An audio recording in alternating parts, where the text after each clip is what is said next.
Good? Yeah, I can hear you. Come on. All good. Yo, what's up, guys? Jairus here, and welcome to another episode of Jairus Inspires Podcast. You know what, bro? You know how long I've been waiting for this topic, Yeah, bro. I don't Since I went to Africa, to Tanzania. Great. Since then I was like, I wanna talk about this topic, bro. I'm so eager to talk about wildlife photography. So that's the day. Exactly. We are talking about bro, it. when I met you at the Jumbo during your workshop, Yeah. with Karen, I was like, I finally found I finally found the one, bro. You should have found me before. I was waiting exactly. I know a lot of wildlife photographer, but I don't have a close connection with them. And I want to talk to someone that that I feel comfortable and I know can speak. Right, Great. and then Great. when we spoke during the podcast during workshop, I was like, I wish we could have spent more time talking about photography, about wildlife, about camera gears, But apparently I have to go. So We postponed that to today. Exactly. So I mean, Rémi, welcome to the Thank podcast, you. bro. Welcome, Thank man. you. How are you, bro? All good? All good. Really happy to be here. So Exactly. It's a good thing you're not in the wilderness right now. Yeah. Well, we are in the humidity of Dubai, but Exactly. I remember you were complaining a while ago about the Dubai humidity, bro. Yeah. Yeah, we should be outside right now. We should be traveling, Yeah. We should be out of here. but Exactly. Maybe okay. maybe soon. It's gonna come. I'm going to South Africa on Thursday, so man. I'll leave you here. Bro, can you please bring me, bro? Bro, I have my suitcase ready. I'll check with the airline. Bro, everything is packed, bro. I just need money and energy. But anyway, so again, guys, we are going to talk about wildlife photography right now, which is my guy in front of here is an expert, And then we're going to have fun and we're going to learn a lot about wildlife photography, including me, because I just been to wildlife photography once. You have to come again. Exactly, I will. So before all of that, bro, can you introduce yourself? To my followers, to the viewers. Go for it, man. Yeah. So hi everyone. My name is Rémi Vacher. So as you can hear from the accent, I'm French. Nothing we can do about that, but yeah. I've been into wildlife photography now for a couple of years. Mainly, to be honest, not like 5 years. I started mainly during COVID, so that's kind of interesting. I think in COVID, most of us maybe found new activity, exactly, new hobbies, new hobbies. Love, So always had that, that passion for traveling, animals. But I was never able to put everything together, right? Okay. And in 2020, I was like, look, I might as well get myself a beginning of a good camera and start to shoot in RAW and then start from there. So you're saying you started photography in COVID itself, like yeah. And did you start wildlife photography right away? Yeah, right away. That was this is what I want to do. So I started by Uganda. I booked like a trip to see the gorillas. And I bought myself Uganda. I bought myself like the 600 millimeter fixed, which I was thinking, okay, that's gonna be great for exactly. I was like, that's gonna be great. Exactly. But what I didn't plan is that I would be really close to most of the animals. So that was an interesting. We're going to talk about gears because wildlife photography there's some specific gears. That, it's not everything. It's not. You cannot bring like a wide angle lens on a safari or something like that. You can, but it's more tricky. But exactly. Okay, so we'll go to gears right after. But I'm really touched by what you said, that you know what to do right away. Once you pick up your camera, you know exactly what to do, which is rare. A lot of photographers struggle with that. Like I mean, I had like everyone, right? Lots of missed shot and this kind of thing, but I felt like, I have an idea of what could be a good composition and this kind of thing. And then I just, practiced a lot. Like I spent hours in the desert here, just sitting, waiting, failing, trying again, like all this kind of stuff. And I'm spending lots of time on it. Yes. So I'm mainly like self-taught, I just tried and tried. Sure. And but before you go to wildlife photography, before you pick up your camera, do you have already like a fascination with animals? Yeah. Back then. Yeah. I've always been interested. Every trip that I was doing, it was like, okay, what kind of animal that I've never seen that I could see this time? That was kind of the idea. I think it all linked. Like even now, when I think of it, when I was a kid, I was mainly watching all the cartoons that are animal related. That was like Jungle Book, Lion King. Like, Okay. so, now I started to put all of this together and I'm like, it all makes sense. And Interesting. yeah, now it's like the happy place, get the camera, try to find animals. Sometimes it's not even about taking the picture. It's just about searching, trying to read like the signs and read the hints that nature leaves and then all this kind of stuff. Okay, it's going to be a fun discussion because we're going to share some tips and tricks as well for shooting wildlife, which I struggle a lot. When I tried safari, I was like, this is hard, bro. Yeah. I told you during your workshop, it was one of the hardest photography genre that I've ever done in my life. Yeah, it's very challenging. So there's so many. There's something that you need to learn or you need to plan ahead before taking the picture, which we're going to discuss a little bit. Okay, first of all, how to start wildlife photography. Like, see, there's a lot of photographers that I think I will use myself as an example. I've been shooting photography for the past almost 2 decades. Yep. Now, when I went to safari, even though I am experienced, I thought I know enough to shoot well on a safari, but I was wrong. Yeah. It was. It's good, but for me it's not the best. Like I could have done better. Yeah. So how to start if you want to shoot wildlife? If you go to wildlife photography, how to start it, bro? So I think, often when people think about wildlife photography, they would think about Africa. They would think about being in a car. But there is so much more than that, right? Like you could just go in the desert, walk, and you would find maybe fox, owl, lizard. Like there are lots of smaller things around us that we could use to train. We don't need to go to Africa to be able to do some wildlife photography. You're right. So obviously, when you are not in a car, it makes your life easier, right? Because you can go low, you can lay down on the sand, you can do lots of different combinations, right? Yeah. Now, often people go to Africa for the first time and they do a safari, and it's a bit harder. One, because you are not alone in the car, right? Mm-hmm. So the angle that for you is good might not be good for the guy sitting behind you because he has an iPhone and he wants to take a picture. So you don't have the freedom of like everything, right? Uh-huh. So that's one thing. And then often in some areas, like it might be crowded. So you get a car behind, you get that kind of thing, right? So it's always, I would say, what I do is I always try to go for the places where I know it's maybe a bit less spectacular from a species point of view, but where I know that I could say, can we put the car here because I'm going to have better lights if we go here. So you have more control. Yeah. Okay. So I hate crowded places with 20 cars and very leopard. I would love to take nice picture of that leopard, but it's not like, it won't give me anything nice, right? Okay, so true. But however, I don't know, 1 kilometer away, there are 2 giraffes that no one cares about that are very good. Like you can do a very nice composition, you can put the car the way you want. So it's hard the first time because you want to see the big cats, you want to see the big five, all this kind of stuff.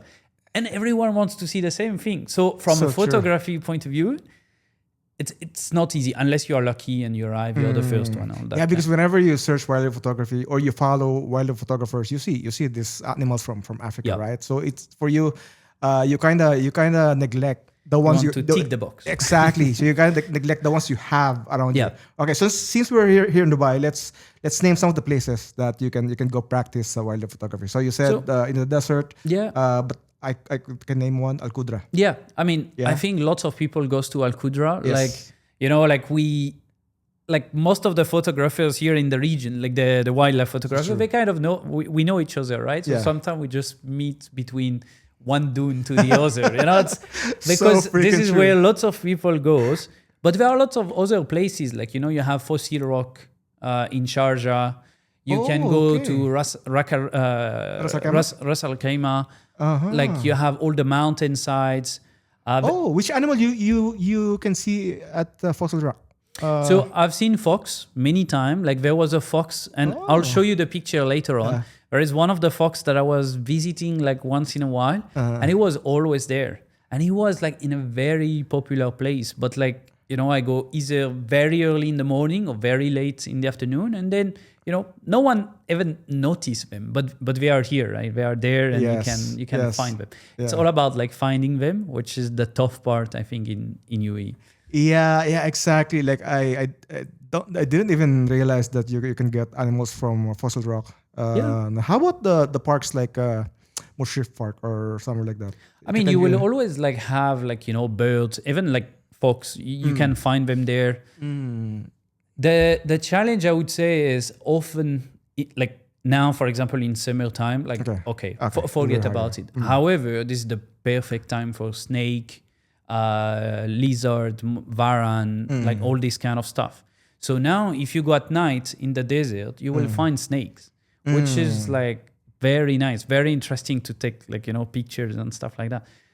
In winter, much easier because also the sun comes later. So you don't need to wake up at 4 a.m. to go take some picture, right? Which is sometimes you're in bed and you're like, should I go today? And you're like, no. Yeah, exactly. So you're saying that you can practice wildlife photography in wherever you are, basically, wherever you live. I mean, what I would do is practice where it's easily accessible. Yes. And when you're good enough, then go for the expensive trip, right? Exactly. Because you go to Tanzania, you go to Kenya, that's going to cost you some money. So you might as well be ready and know a little bit of what you're going to do once you're there, right? Okay, so now we're going to the main event, which is in Africa, right?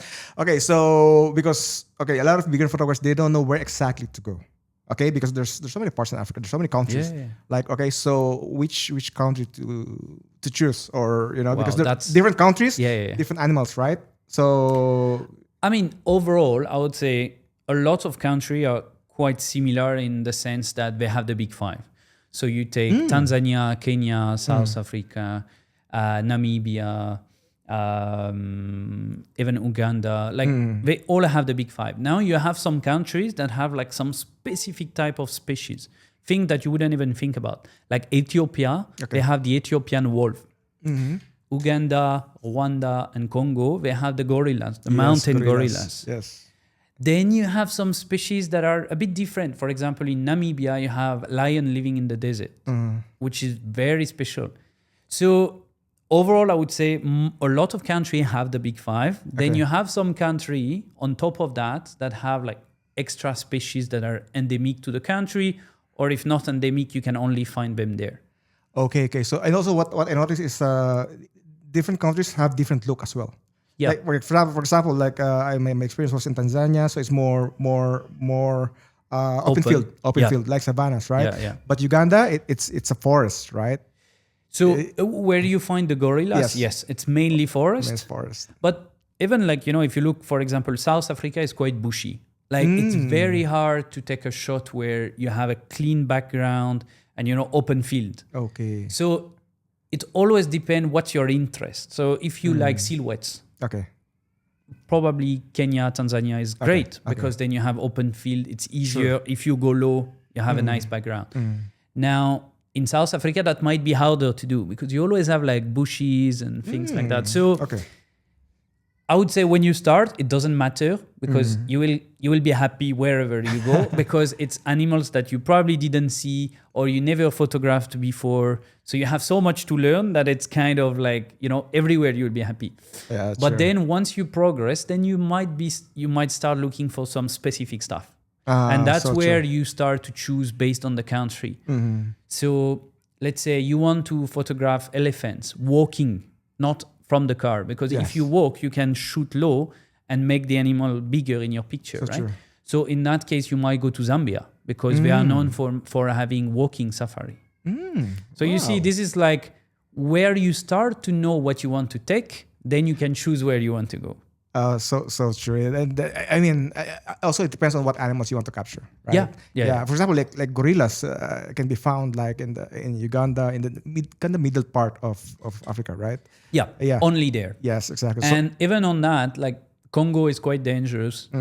Rwanda is more expensive. So like even though it's only free country, but your options are a bit limited, Okay, but if you would suggest one country for beginner wildlife photographers, if they want to experience the best wildlife experience, name one I think place. if you want to see as many species as possible, I would say probably Kenya or Tanzania because it's open field. It's probably easier to spot them as well because the fact that it's open. So true. And there are also more people, which is a good and bad. It's good because more people mean easier to find because some people will find it and then you know that they found it. Okay. But it's also not as good because then you might end up, like 20, 30 vehicles and you just want to get a nice shot of the leopard, which you can because people are just driving here and there, you know? Okay. Now let's go to the challenges of wildlife photography. Okay, first of all, I think I would want to go to budget wise. You know, unfortunately, guys, wildlife photography is not free. I wish it would be. I wish it's free. I mean, if you think about it, it should be free because it's nature. But of course, you have to hire. Of course, you have to book the hotel, the flights. You know, the guides and everything. You know, so in terms of money wise, bro. Of course, again, it's not So, cheap. So again, it depends. You know, where you are in the world as a start, right? Because you could start in UAE. So from, travel and all of that, it's okay. You don't pay much. If you are based in the US, you have a lot. If you are in Europe, you have different species. So every place in the planet has its own species locally. So that's the best way to start and probably, to save some money. Now, from the gear point of view, well, of course, you need a body to start with. Yeah, so true. Which it's okay. You can start with entry level, no problem with that. The thing that you need to think about is often most species, they are active early in the morning, late in the evening, which means that from a light point of view, you don't have as much light. So if you go too much with an entry level body camera, you might suffer from that. So small sensor. Yeah. So that's one thing. Then, the lens is probably the part that, needs some budget because, of course, again, depends what do you want to take, which species, but often you need at least a 400 millimeter. I think it's difficult to go lower than that. Yeah. This is why for me, I always like the 100-500. This is the one that I take everywhere because that gives me a good flexibility on being able to zoom, but also to just have the animal in its environment. Yeah, it's more versatile. Yeah. Yeah. Right. Yeah. So as I told you, I started with the 600. It was, I managed to do some stuff, obviously, but one day I got a puma, 2 meters from me, and I was with my camera in Patagonia. I was like, I cannot take the picture. He's just laying down here and I cannot do anything about it. So I had to drop my camera and take my phone, which was the most frustrating thing that happened. Then I realized, okay, I need to change my strategy, and and as a photographer, you don't want to be in that position. Yeah. That you have the best shot, but you don't have the right gears. Yeah. Right? Yeah, for beginners, because, as he's saying, he has 600, which is a very long lens, and you cannot take a shot of something that near you, right? So I wouldn't recommend that. I would say start by 100, 300, 400, something like that. Mm-hmm. That should cover a good part. Okay, of so it. 100 to 400, right? Yeah. Okay, so but also it's critical to have two bodies, right? When you start, you don't have to. Just one camera. If you go on budget, okay. Now I have two, for example. Why? Because often, if you think about wildlife photography, it's always a difficult environment. That could be dust, sand, all this kind of stuff, right? So you don't want to change your lens in the middle of the desert or anything like that. So that's why I always prefer to have two, so then I'm ready for whatever happens. And often in wildlife photography, everything is quick. If you see an animal, it's quick. Yes. It happened that it stays for hours, but that's not always the case, right? So you need to be ready to have everything you need. And one of the, I think, not mistake, but thing that most people do is when you start wildlife photography, you want close-up shot. You want to do the big zoom shot. Of course. And I feel over time, you realize, but what about I take something much further away where you see the animal in the whole landscape, right? So true. And this is now what I enjoy the most. So sometimes I'm just like, okay, let's leave the big lens aside. Let me just take a 100 millimeter lens. Yeah. That way, that forced me to find different ways of creating a different composition. Yeah. So true, because experiences during Tanzania trip, I had two bodies. So my first body, I had the 600, which is again for the close up, tight shots, which is like portrait shots of the animals. Yep. Then I had the 7200.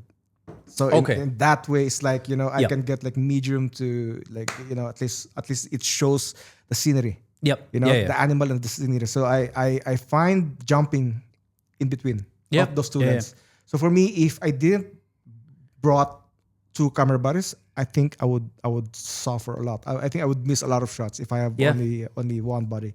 You know? Because based on the situation, like let's say you have lots of cars around you, you might want the zoom so that you block all the cars from your shot, right? But maybe if you're on an open space and you're by yourself, maybe you want the 7200, right? Yeah. So based on the situation, it changed. So this is why now I have two. I have the R5 Mark II and the R5 as secondary, and and one tip I want to give, because if when you're doing safari, you're not allowed to go down the car. No, you're not allowed. So you cannot just go down and then perfect your composition. No, they won't allow you. I mean, you can, but you might get killed. There are some country that has like walking safari and this kind of stuff, but most of the places, no, you cannot go out of the car. And they're very strict. You cannot, because you'll never know. Because in my experience, I remember there's our tour guide, because I asked them if I could go down because I want to get a proper composition, like low angle. But he was like, there's might be 10 animals right now, like in this area. I was like, seriously? But then after a while, there's like a leopard who showed up. They just picked on the grass. So man, it's crazy. Dangerous. So that's one of the main challenges of safari, wildlife photography. It's danger. Like there's if you don't follow the rules, man, you could go. This is why you need to follow the rules, and then after you try to find some way to, let's say, work with the rules, right? Like if you are in a car, what I'm doing now is I'm using a monopod to try to bring my camera down, and I trigger my shot with the phone. So I control my camera with my phone. So with the Canon app on my phone, I control the camera that is attached to a monopod that I bring at lower level. So then I can take shots of the animal low, like from the ground, basically. So you're saying those monopods with legs? Just like a normal monopod. A normal monopod. But instead of using the monopod to the normal way you would use a monopod, you use it as like, you put a cage around your camera and then you screw the cage to your monopod. And then your monopod becomes this thing that you raise up and down and you check on your phone.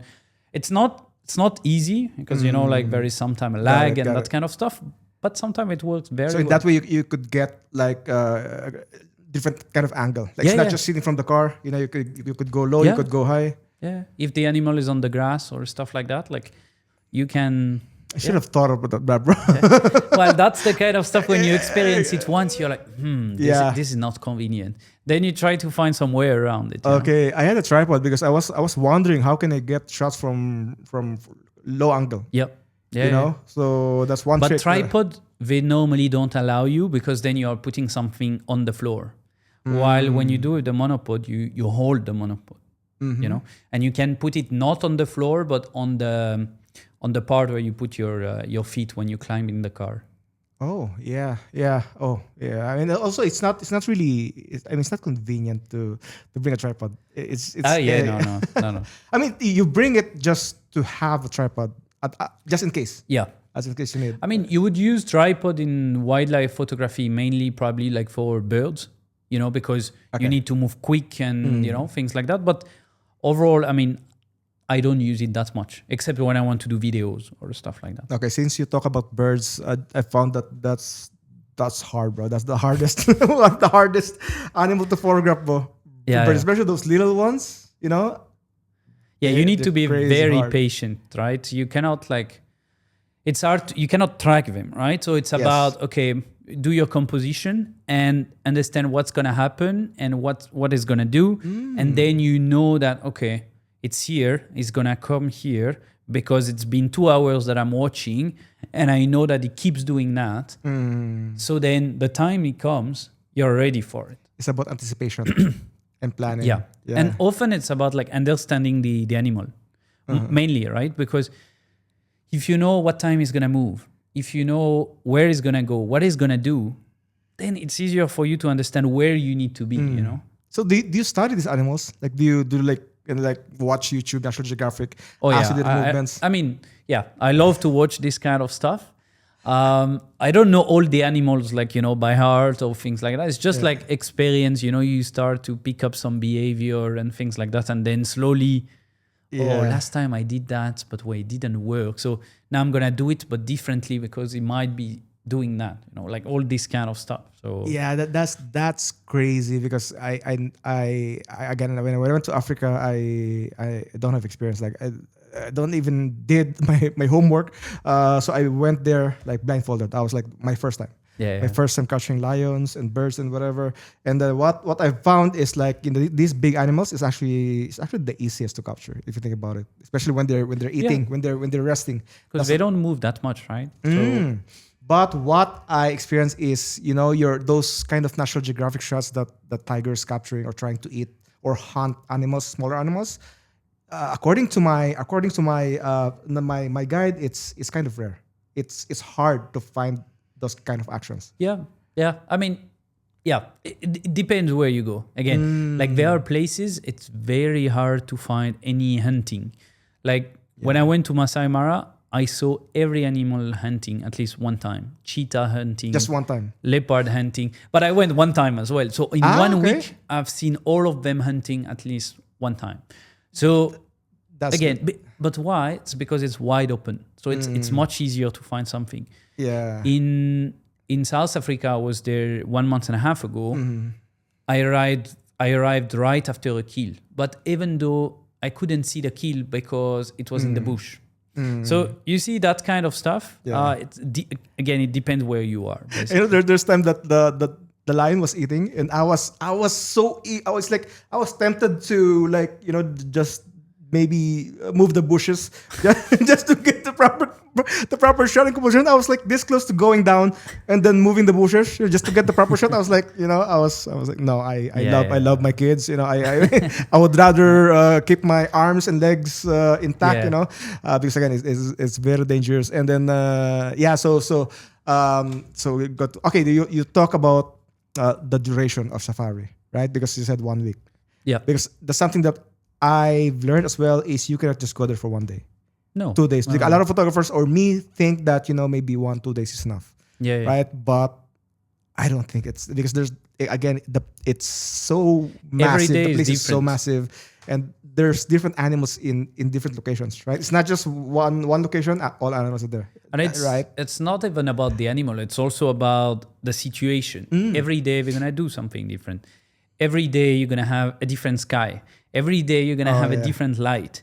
So and the sunset you have to keep in mind where the sunset is, you know. Yeah. So if you are a normal, let's say, tourist going on a safari, what most people do is, you know, it's the checklist. They want to see a lion, they want to see a leopard and all of that.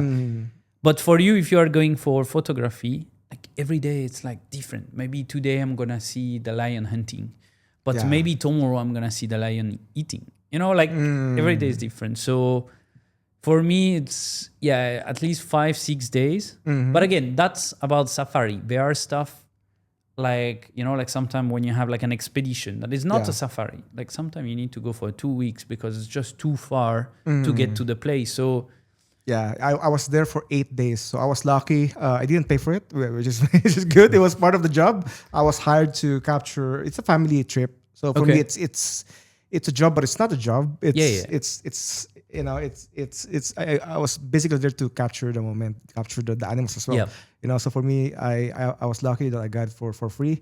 And that took me, I think it took me 7 days. The travel, excluding the travel, that's 7 days.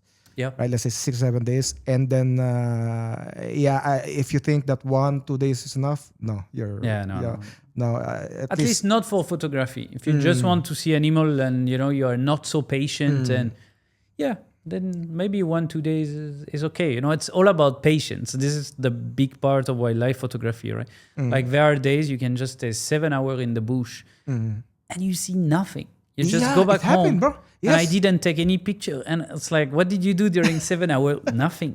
Again, it's part of the game, right? Because again, savannah is so massive, bro. When I experienced savannah for the first time, I was like, I experienced that's the first time I felt insignificant in my life. I felt nothing. I felt no one. To be honest, you feel like a small. You're just speck. You're just basically dust. And I mean, it's like you're very worthless. You thought you're famous. You thought you're rich. You thought you're good looking, bro. Go to Africa, bro. You will feel. Look at the lion. Yeah, look at you. Feel insignificant, right? Yeah. So that's it's a very humbling experience for me. Yeah. That's one thing that I like going to. I mean, when I went to Africa, it's very humbling. I was humbled. I thought I was good in photography. No, bro. It's new. It's like if you take me to do like people photography, portrait, and probably I wouldn't be that good as well. So it's like it's okay. And also, one more challenge for me is the condition is not perfect. Like expect the worst. Oh yeah. No AC. Yeah. Dust everywhere. Dust, rain, maybe snow in some conditions. Like it's very expect the worst. Some stuff are really challenging. Expect the worst in wildlife photography. I remember in Malaysia, in the forest, at night trying to look for a snake. It's humid, you have everything on your camera. It's full of water everywhere. You have lychee on your body, sucking your blood. It's like part of the adventure, Exactly, it's part of the fun, and it's part of the game. Again, you have to risk your equipment as well. And I broke one of my lenses. I think it's humidity. Like there's moisture went inside my lens, and I just can't remove it. I tried my best, but it's not coming. So what I do in those conditions is I always take the bag inside the room, and I don't open the bag for the next 2 hours, so that the camera has time to reacclimate to the new temperature of the room, but not too quickly. And that happens often, in polar expedition stuff like that, where you go from minus 20 degrees outside, then you come inside the house and it's 25 degrees, and you're like, well, if I take the camera out right now, for sure I'm gonna have problems. So just leave it in your bag for 2 hours until it gets used slowly to the new temperature, and then you will be good. Yeah, man. And again, I broke my lens, and luckily, that's all that that's all the casualty in my gears. But I also dropped my camera as well. Because the safari car is moving a lot, and it's not. There's no proper road. Yeah. And then again, dust, extra clothes and everything, and then you never know. It could rain, Yeah. Bro, why do you think animals don't attack safari vehicle? That's because when you are in the car, they don't see you as human.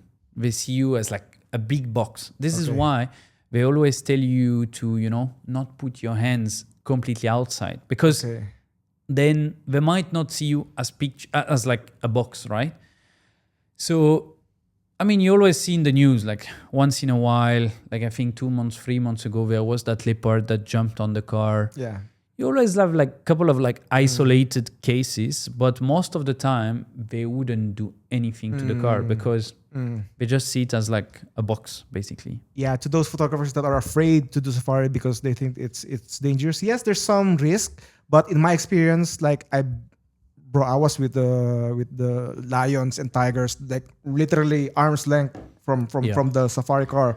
But they didn't bother to. The elephant would be much more dangerous. Oh yeah, we went away from the elephant because you need. But again, it's all about knowing the animal, right? Because you can see from their face if they are in their season where they can be aggressive. Yeah, true. So when you know that, if you look at the environment, you can understand. One time it happened. There was a car there was like fence on two sides, and we were here. Yeah. So basically, the elephant feel trapped. I don't have any ways to go. Then he chase because it's like I need to find my way out. So it's always about like how to not corner the animal anywhere. Then you read what's going on. Like if there is the male, the female, the behavior, what we could do. And most of the incident that happen is because either people don't care about what's going on and they're not that focused, or they don't know. And it happened like sometimes the elephant, like if you are in South Africa, you can drive your own car inside the park. You could flip your car if they want to. Yeah. But that's because you might not understand what's going on. Yeah, it's something that my gripe to a lot of photographers. Like for me, I always tell this to my followers that where you're going to a place, please respect the environment. This is especially in safari. Respect the animals. Yeah. You respect the animals. Respect everything that you see there. Yeah. Right. Because we need to. I mean, that's the main goal, right? Like, if you look at the lion and like we lost more than I think 90% of the lion in the past like 20, 30 years. Yeah. So most of the animal, it's like there are not so many left. Like we still think, there is a lot, but there isn't that many left. Yeah. One thing that broke my heart was during we went out to capture a rhino. Yeah. Rhino, because they told us that it's endangered species. There's very few left because a lot of poachers they hunt rhinos for their tusk, whatever, horn, right?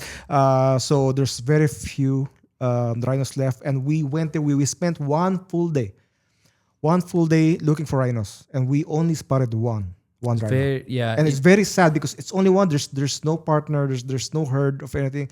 Just one rhino, bro. They are often by themselves. So this is why you wouldn't find them. Like it happened, you find them as a group, but I would say often they would be by themselves. Yeah. Depending if they are white rhino, black rhino, and that kind of stuff. Yeah. But this is a big problem. And this is why in South Africa, for example, they cut all the horn. Because if you cut the horn, then no one is interested about the rhino. So no one kills the rhino. But then, you are removing all the defense mechanism from the rhino, right? True. So there are lots of things like in place, but still things are happening. Like, I see in South Africa, for example, most like when you take picture of rhino and you send it in a group, or you're not allowed to set a location. You can share location of lions and things like that, but rhino never. Because we never know who is in that group. And, people can give the information. Yeah. So what is there any other challenges that you think that beginner wildlife photographers should look out for? I think one point that like you wouldn't think about initially is like being fit. Because in lots of cases, right, it's not about being in a car. It's about walking for hours to try to find something. If you go, like you go for a snow leopard expedition. If you go for just like, like if I'm where I'm from in France, like if I want to find some animals, I need to walk in the forest. I need to walk a lot, right? So you need to be able to carry a bag the whole time with all your gear that are quite heavy. And then, so it's not as like easy because people think the safari, African safari, right? But if you remove that from the picture and think about even here, like walking in the desert to try to find where the fox lives or where the snake came from and like that kind of stuff, it's in the sand, it's hard, So that's one thing on top of like, it's not the ideal condition. Also, in some cases, you need to, make sure you stay fit and you're ready to walk and, and you have to be patient. Those are like the three things that I would, think about. Patience. That's number one, to get those critical shots. Yeah. And sometimes you have to wait for hours just to get a proper shot. Yeah. Right? Yeah. You will see like one of the shots that I did of the fox in Kudra. I think I went there probably for 2 weeks every day. Same place. Just to capture. Every day. Driving at sunset at 4 p.m. 4:30, driving there, waiting an hour and a half. From Marina to Kudra every day. Then I knew the fox would come out around 6 p.m. Oh my Then God. at 6 p.m. I was getting ready. I knew where the sun would set. I knew where the fox would come from. But to get the right alignment of the fox and the sun at the right time, this was the challenge. So it took me 2 weeks going every day. I was coming back and my wife was like, did you get it this time? Nope. I'm going tomorrow again. just for one stupid fox, bro. Yeah, one. But I got it finally. Okay, So good. at least Okay. that was the- Okay, so let's go to a different kind of topic. Let's talk about money. Is wildlife photography something that you could get money out of? You Like, could. how do you earn? I mean, how do you earn you from- could, but it's also it also burns a good amount of money, right? Especially initially, right? Because you have the initial investment, and then as we said, the travel part. So would your also- gears, your travel. yeah, your plus experience, also you know? the tours, like often, yes, if you go on a safari, it's expensive. But let's say if you don't go on a safari and you want to shoot something different in a different country, Yeah. often if you don't have a guide with you, that's going to be hard because you don't know the environment. Okay. You're going to search for 3 days and you will find nothing. While maybe if you would have gone with that guide, within 5 hours, he would have find the animals because he So knows true. how they live in the region, right? So yes, you can find a way to do it cheap, but that's going to make your life really hard. Or you can go more expensive with the guide and that helps. So yes, there are costs associated to that. Now, are you able to make anything out of it? Yes, you can. But I would say you need to get to like quite advanced in order to. So what I mean is like you could get from prints that would sell prints. print, Yeah, sell yeah. prints. So you might sell, I don't know, a couple of prints a month. Again, it has to be, if you think of it, people will put it in their living room, right? So it has to be very unique, very nice. If you just took a close-up shot with like not a great background of a leopard, like no one would like that, right? And so, everyone has it. yeah, That kind of picture, okay? And you can go on Google. on Google, or I don't know, on those platforms where you buy pictures. Stock images, Shutterstock for 50 cents, and you could buy one, right? Okay. So not that easy. Now the other thing that could help is like selling to magazines, newspaper, and stuff like that. So for example, now I'm working with like 2 to 3 different agencies. What they are after is not the artistic picture. They are more after the action shots. So you have the lion cub with the dad, playing, like all these kind of thing, which, in the newspaper or magazines, that's really good kind of content. So you can work with them. They will sell the picture for you. They will do a 70-30, a 60-40, a 50-50. It depends on the agency. And then you have nothing to do. So you end up on Guardian, on Times, on wherever they sell the picture, and they pay you on your account. Okay, so how does it work? Like, do you go to wildlife? Okay, so do you shoot wildlife first? Do you travel first? Then they choose whatever pictures you have, or do they give you a list of shots that you need to take? So no, the way it worked for me is I was just traveling on my own. Like I decide, I do whatever, and then when I come back from a trip, because I started to understand what they need. It's got it. what I find beautiful that I would put in my living room. It's not what they want. So I would know exactly what kind of content because every trip I'm like, okay, this is what I got in that trip. Let me know if anything is interesting. They might say yes, they might say no. Then slowly you start to learn what works, what doesn't work. Yeah, okay. So that could be another way. The other way, of course, would be like YouTube, things like that, explain your travel. But again, there are more and more channels around that. So it's not easy to, it's not easy to get monetized in YouTube. Like it's not easy, Yeah. You need like, I think more than 10,000 subscribers. And you need a lot of hard work, a lot of hours to produce one video, right? And the challenge you have is if you are interested about photography, well, when the animal is here, it's either you do photography or you do video. So you have to pick your battle, right?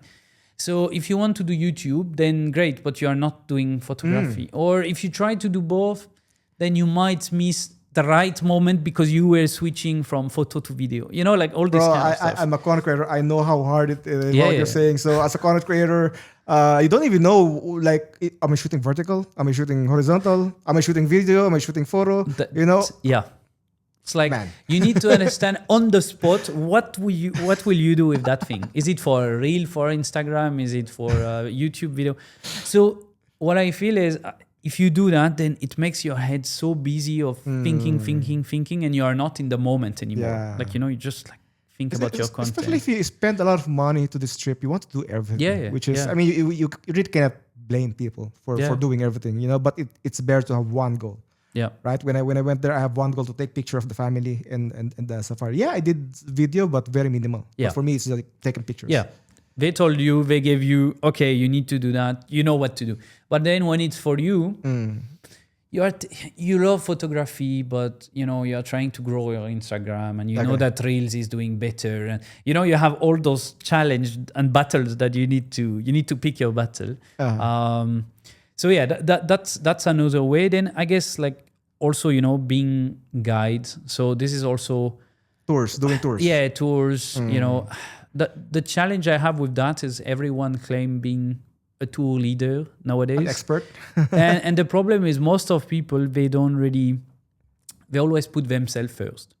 Oh. So you arrive somewhere, there is an animal, you are the tour leader, so you need to, you know, help your guests to make sure they get the right shot first. Then when that person is settled, you know, they have everything they need to get the right shot, then you think about yours.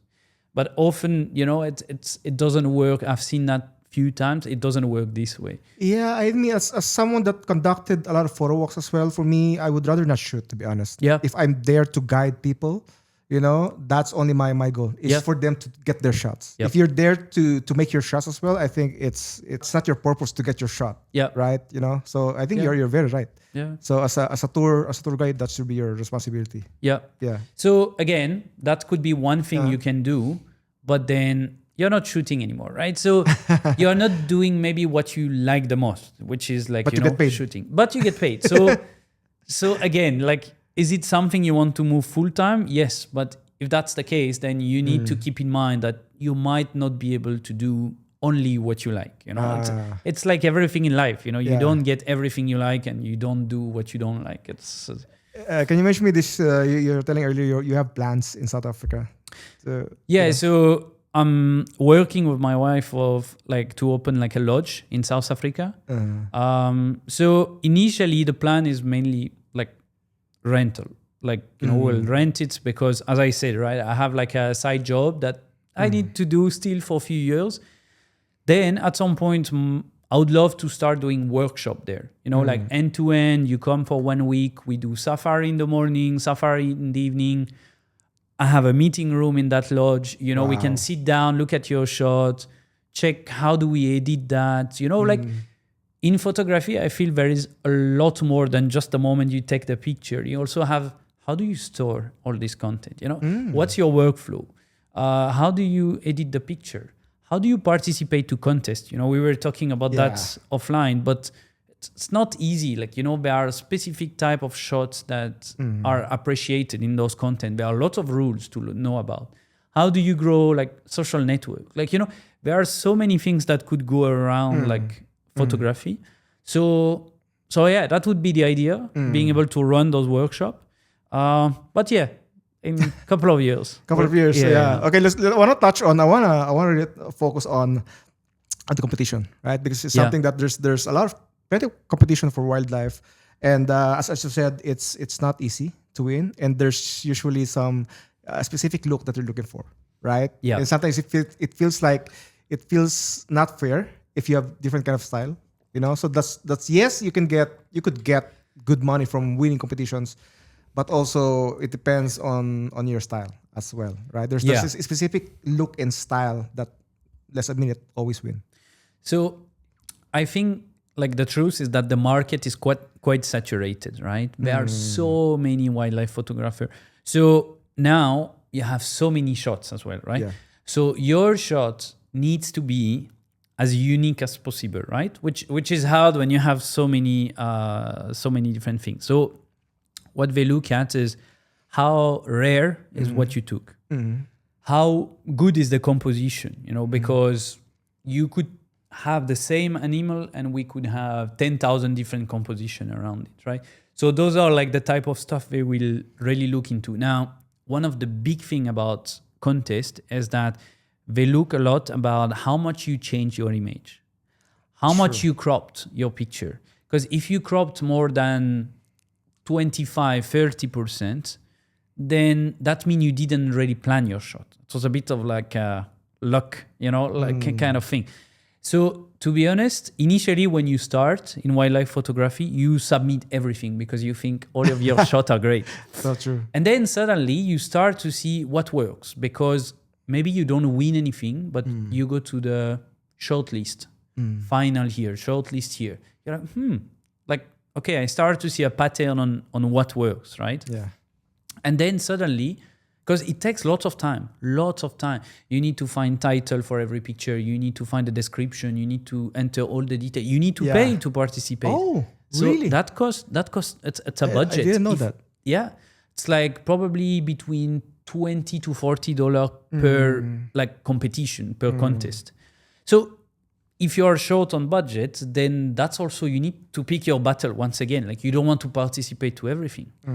Now, that also became a big business. Like it's a big market. Like you have tons of contests. A lot of them are just like there is no value. You know, like you can win it. Anyone can win it. There is no value, but it's easy money, right? That's one of the reasons I tend to not join competitions. I'll be honest. For me, I just it's not for me. It's not the measurement of how good you are as a photographer. Yeah. Right. I don't care how many awards you won. It doesn't measure how good you are as a photographer. Yeah, because that's subjective, right? Like I mean, everyone has different taste and like all this kind of stuff. But at least one thing that is good, I think, that kind of like teach you when you start is how do I try to plan my shot so that there is the minimum amount of edits that you need to do on your picture.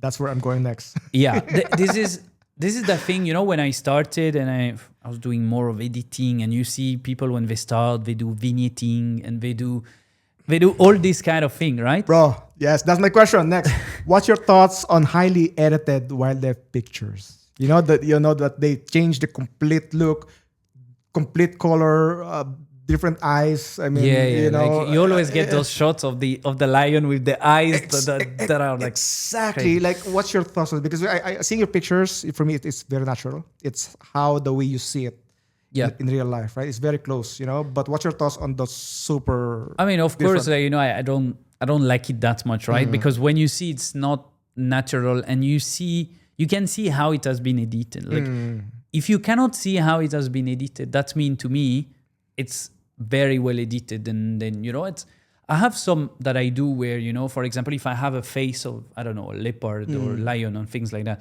I will black out all around the face, so that I think it's normal. But it's more like to create something new. It's not like it's to create a portrait that you could have at home, like all this kind of stuff, right? Exactly. So yeah, I think over editing is not good, and this is why participating to contests teach you how to not do that. Because sometimes I felt like, oh, wow, this picture is nice. But then when I get qualified to or shortlisted or finalist, and they ask me for the raw, I compare my raw to the picture. They will compare the raw to... Yeah, of course. So you put your JPEG, and then we're going to check it, and we say, oh, congrats, you are shortlist, you are finalist. Please send us the raw. And this is where things falls apart, because you're like, oh my God, they cropped by 75% the picture. Oh, yeah. It was 45 megapixel and now it's 10 megapixel. Like you see all this kind of stuff. So now for me, when I get like qualified or shortlist, I always look at the picture first and I'm like, yes, I hope this one is very, minimally edited. Then that I know I have a good chance to maybe go to the next step. But it's also a learning exercise where it teaches you how to take picture differently. Okay, so as long as you're just doing the basic Lightroom adjustment, that's it, right? Yeah. But if you don't remove like objects and you don't crop more than X%, X Yeah. depending on the contest. How about dodge and burn? You know, you dodge and burn some It's of the fine. parts. Like It's most of the fine. contest is okay as long as again it's not exaggerated. Yeah. Um, yeah, I would say biggest concern is the crop. Cropping. Remove stuff. You know, cropping is the least things that I thought will be allowed for because I mean for me I think that this is cropping because you usually you have no control about the distance to your subject. So I thought cropping is like Well, acceptable. you have some control, right? Because you have your lens that you can. But yeah, if you are at 500 and that's the max of your lens and the animal is still far, Yeah. then you don't have choice. But that means it shows somehow that you didn't plan your shot. You see, you see my point, because otherwise you would have asked maybe if possible to go closer or like Okay, got it. So I mean again, like some contests would allow some cropping, some would be, like not, like it depends. Okay, bro, can we go to the fun part, which is showing your website, some of your pictures, and then explaining maybe you have some interesting story about those pictures. Yeah, you know? that's the thing. You always have like interesting story when it comes for to me that's what photography is all about. yeah. Stories, right? Even you're shooting wildlife, guys, there's still stories behind it. It's not just you just walk up, take a picture of animal. There's Yeah. usually some stories behind it, though. And this is why I like, because also most of the pictures are not maybe safari picture, because in safari you might not have as much story. You were in the car, Yeah. that happened. That's kind of like end of the story, right? But if you were like walking or like you might have like more story to that, so So true. Okay. Okay. Yep. So this is your website. So guys, if you want to visit, this is RemiVCR.photography. yep. Right? Yep. We'll put the link in the captions below. So amazing shots, bro. Wow. Crazy. And then Yeah. it's not just Africa, right? There's also No, it's some are Antarctica, Sri Lanka, India, Canada. wow. Okay, so There is wildlife everywhere. So yeah. Okay, let's go to the first picture that you chose, which is here in Sri Lanka. Yeah. And there's different ones, but let me. This one, right? This Okay. one is a cool one, right? Mm-hmm. So on that day, so basically, in this is Wilpatu National Park in Sri Lanka. Mm-hmm. So when I arrived there, people were telling me, "Oh, you arrived the right time. There are some leopard cub in the area and stuff like that." So on day one, I went there, couldn't find anything. Day two, I finally find the cubs, but they were hiding inside a bush. The good thing is there was a car next to me from the BBC, so they were recording a movie. So I stayed the whole day next to that like bush, just waiting. Like I could barely see them. Like there was no point taking picture. Like I was just zooming with with the binos, making sure they are here. What happened is the mom went to hunt, and they were left alone until she's back. Okay. So day two, nothing happened. Wait the whole day. Day three, we come back. We wait a couple of hours, and same car from the BBC still here, waiting with me, eating in the car, obviously, because I was like, I don't want to miss anything happening. So even lunchtime, I'm gonna eat in the car.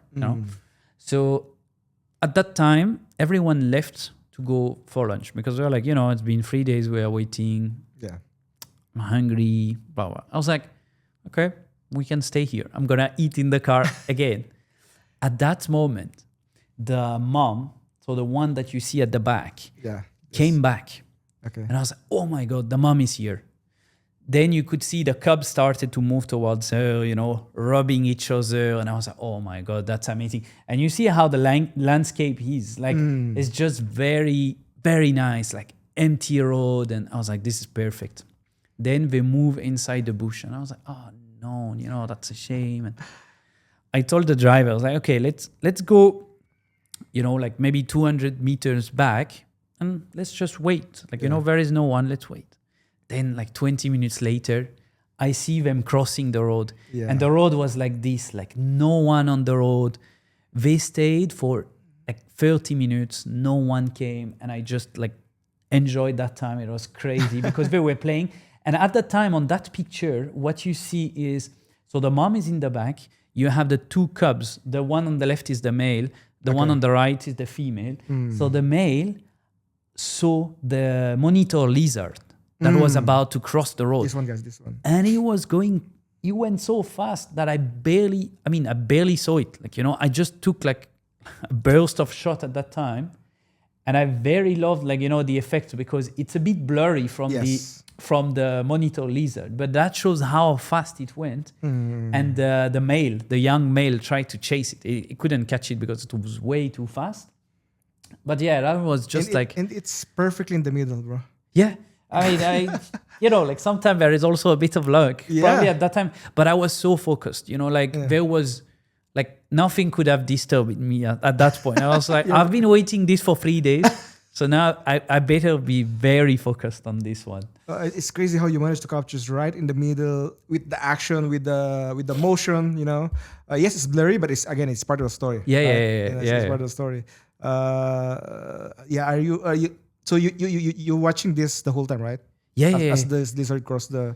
I mean, to be honest, like I didn't even see the monitor lizard because I was so focused on the leopard. You're just. But then when the young one started to run, I started to shoot because I was like, what's going on? There's something happening, yeah. And then I just saw this thing going fast. And at the moment, I was like, I don't even know what was that. That was so fast.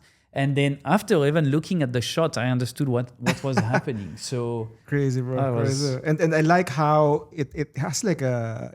it has a red carpet, but in this case, it's a sand carpet. It's like, just like a runway. Yeah, leading lines, yes. Centered in the middle. Depth. There's depth as well. Yeah. So that drags the attention to the middle, so right? Sure. Which lens did you use here? It was the 100-500. 100-500. Yeah. Okay. What's the aperture of it? 4.5? Yeah, most probably. Variable, right? I don't remember if I was at 500 at the time, but yeah, it's like 4.5 to 7.2. Really? Okay. Yeah. Okay. Yeah. Okay. So you can still get enough separation from. And I was very low. So when I go on like car safari, I'm always taking the front seat.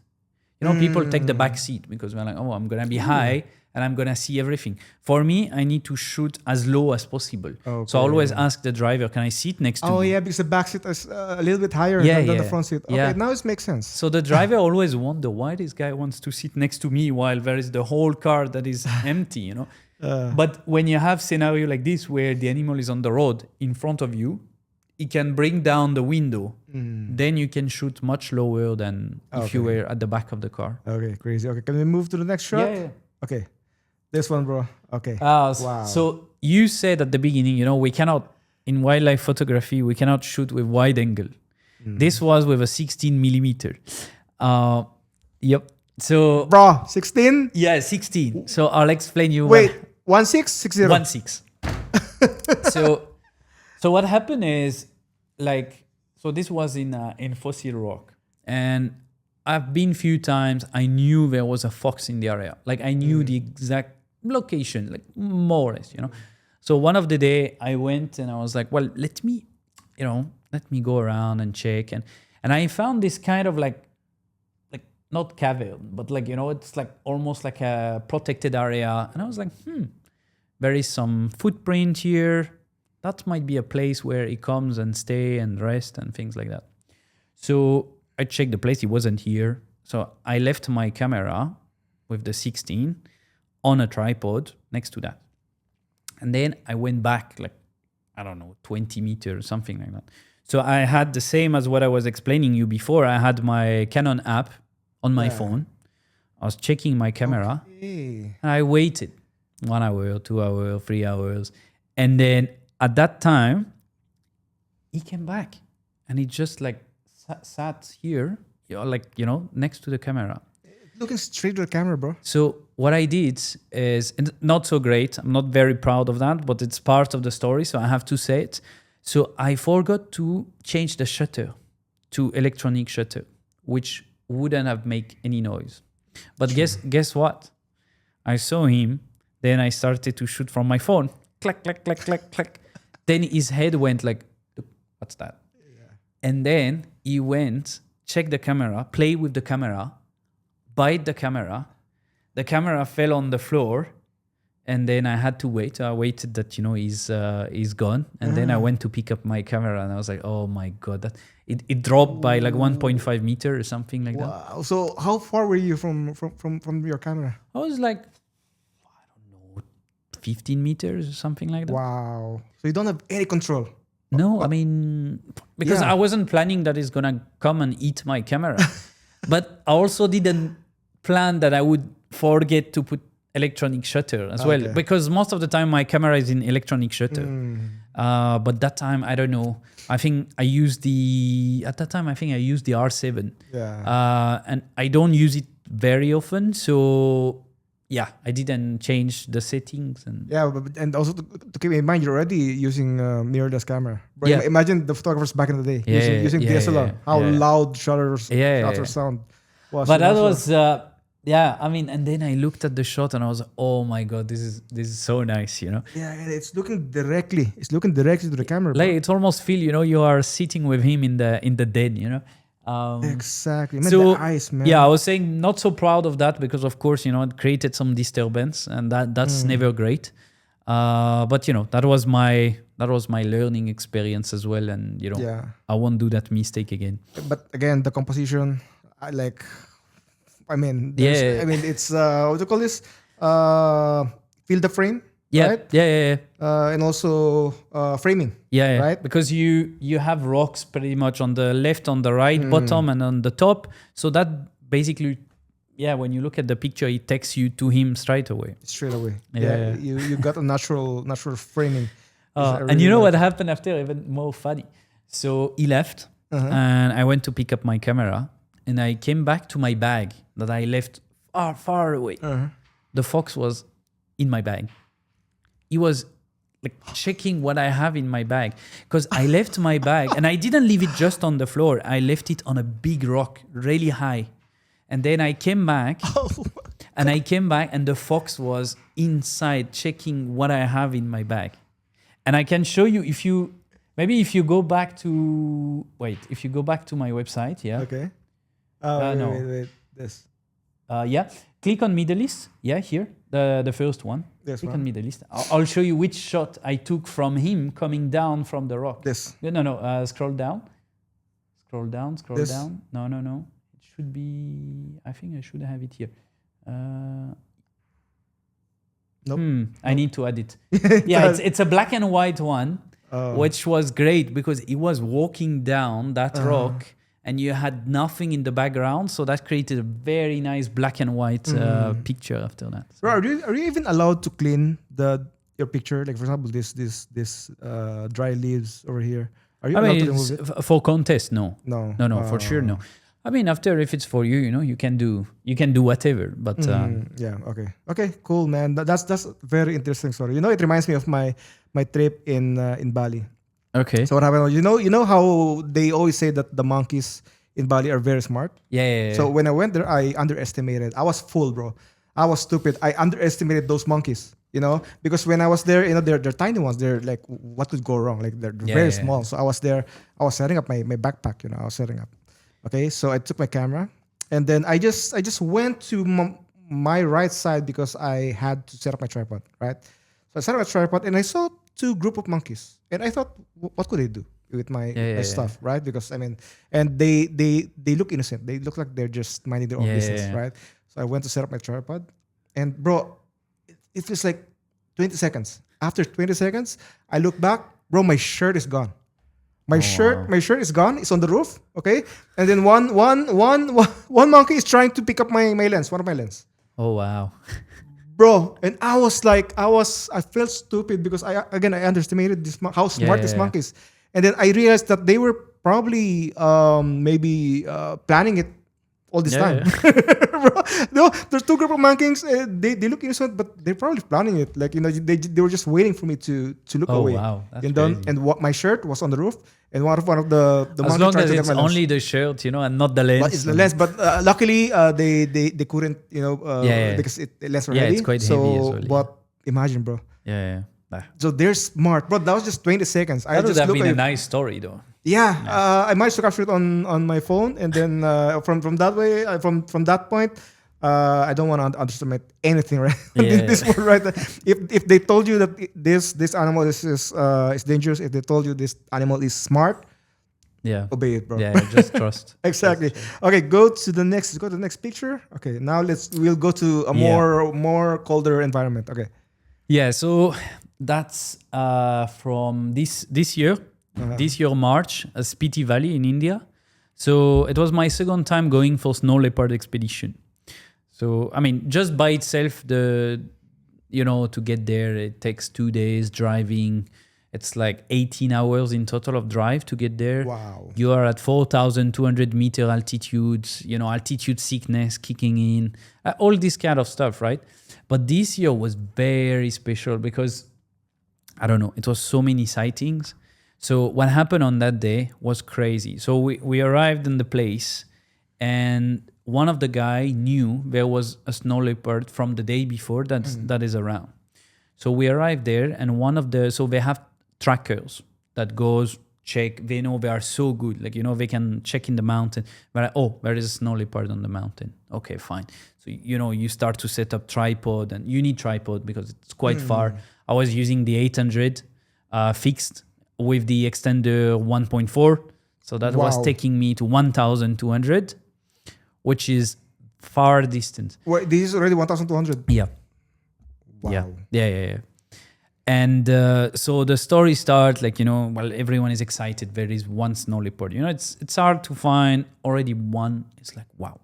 So set up everything, start to take some picture, but nothing great. Background was quite close and like anything like that. Then someone shout, there is another one. There is another one. Then I was like, where? So I had to go down the cliff. That was it was very on the edge. It was so scary. Like not even for the lens, but just for myself. Then I looked down and I saw one snow leopard rolled in as a ball, and that stayed for 30 minutes. Then she started to move.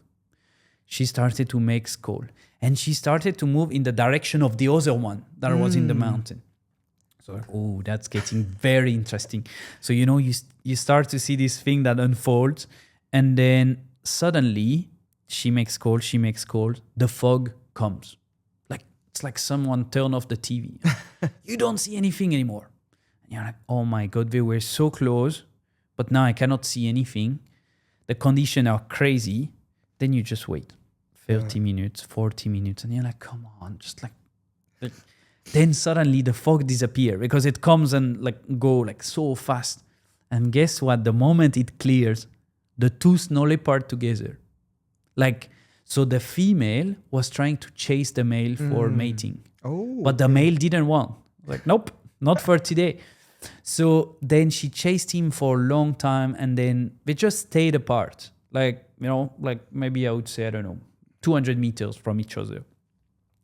And at that moment, that was when the female was sitting and it was still foggy. And so I was like, wow, this is nice. Because it's always hard to get picture of snow leopard with the snow and not a big rocky kind of background, because you see the color they are, right? If you have rock behind, it doesn't pop. But if you have them on snow, boom, it's great.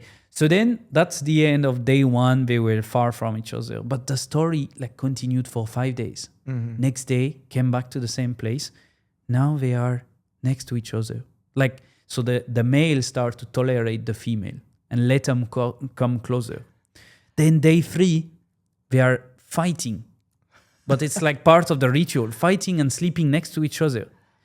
Then day 4, they start to mate. And we could see that.